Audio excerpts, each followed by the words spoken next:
Welcome back to PDQPD. Today's topic is a feature in Gmail that is one of my favorites, and it is called canned responses. And canned responses are used in those times when you have content of an email that you find yourself sending repetitively. For example, if students ask you how to find their grades, you may get a lot of those kind of emails and you give the same response over and over again. Canned responses allows you to set those up and then respond with the same verbiage with one click. Let me show you how that's set up. You can see here on the screen that I am in my Gmail account. Now the first thing I have to do is enable canned responses. And the way you do that is you go up to your settings, the little gear in the upper right usually, click the down arrow, and then select settings again. This takes you to your settings page, and along the top, one of the items is called Labs. Click on the Labs. The first one here is indeed the canned responses, and you can see that I have enabled it for this account. So we'll enable that, and then we'll go back to our inbox.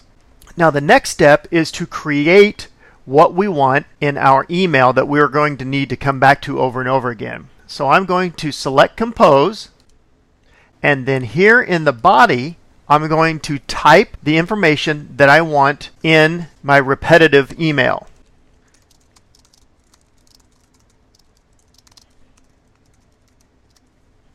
I've typed a simple sentence here, and I'm going to go ahead, because I can put other types of material in here, I'm going to hyperlink this.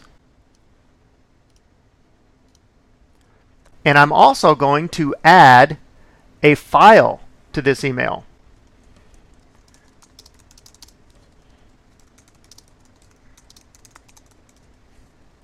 The way I'm going to do that is, in this case, I'm going to pull it from my Google Drive. I'm going to just pick a file just as an example. And let's just click this file here. I'm going to attach this file and insert it into my document.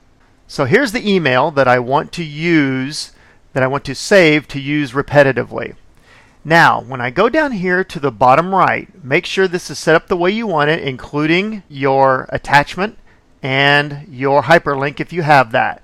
Now I will caution you, if you have an email signature, a special signature in your email, for just this step you're going to want to delete that signature because it's going to paste everything in this email into subsequent emails. So if you leave your signature in here, it's going to be on there twice. So I've got my resource here the way I want it.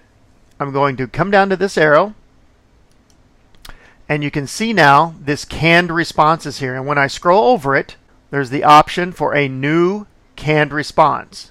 So I want to save a new canned response. So I'm going to click on that. The first thing it's going to ask is for a title. Then I'll click OK. And when I select on it again, just to make sure, you can see that now there is a student resources on here. So it's saved, and I'm going to delete this right now. Now let me show you how to use that.